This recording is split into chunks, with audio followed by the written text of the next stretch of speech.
আবারও আওয়ামী লীগের লোকজনেরা আজ ঢাকায় জুমার নামাজের পরেই তারা বেশ বড় পরিসরে জয় বাংলা স্লোগান দিয়ে মিছিল দিয়েছে।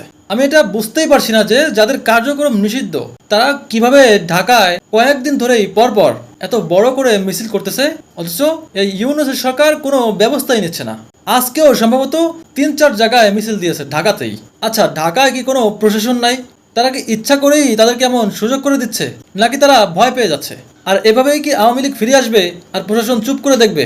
দেখেন, আরো সবচেয়ে অবাক করা বিষয় হলো সেখানে পথচারী যারা আছে, সাধারণ মানুষ যারা আছে, তারাও তাদেরকে বাধা দিচ্ছে না, উল্টো আরো অনেকেই তাদের মিছিলে যোগ দিচ্ছে। এটা কিন্তু খুবই চিন্তার বিষয়। আমি জানি না এই সরকার কি চাচ্ছে আসলে।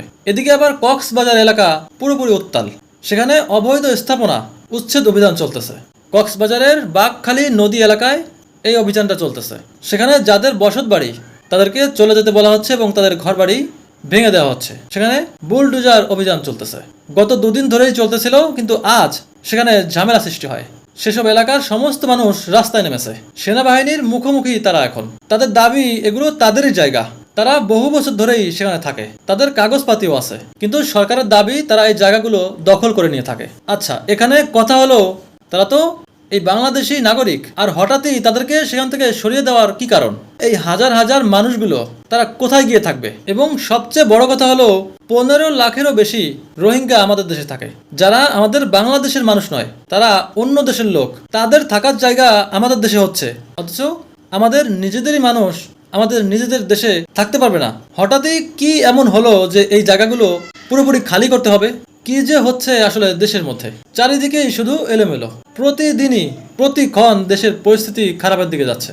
আমি জানি না এটা কেমন সরকার। এদিকে আবার কিছুক্ষণ আগে জাতীয় পার্টির অফিস আবারও গণ অধিকার পরিষদের লোকজনেরা একদমই চুরমার করে দিয়েছে। ভিতরে একদম আগুন টাগুন দিয়ে পুরোপুরি সেটাকে অকেজ করে দিয়েছে। এরপর যদিও ফায়ার সার্ভিসের লোকেরা এসেছে, সেগুলো নিভিয়েছে, কিন্তু এইটা বেশি হয়ে গেল গণ অধিকার পরিষদের। এখন এই জাতীয় পার্টি কি প্রতিশোধ নেওয়ার জন্য তারা সুযোগ খুঁজবে না? এখানেও দেখলাম প্রশাসন ব্যর্থ। তারা প্রথম দিকে দাঁড়িয়ে দাঁড়িয়ে দেখতেছিল। প্রথমেই যদি তারা অ্যাকশন নিত, তাদেরকে বাধা সৃষ্টি করত, তাহলে ওই প্রথম দিকেই পরিস্থিতি স্বাভাবিক হয়ে যেত।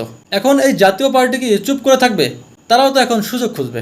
প্রশাসন থাকতেই যদি এমন প্রতিহিংসা চলতেই থাকে, তাহলে এই প্রশাসনের দরকারটা কি? জানি না কবে এই দেশের পরিস্থিতি স্বাভাবিক হবে। তো দর্শক, এখন এ পর্যন্ত। সবাই ভালো থাকবেন, সুস্থ থাকবেন। Bye bye.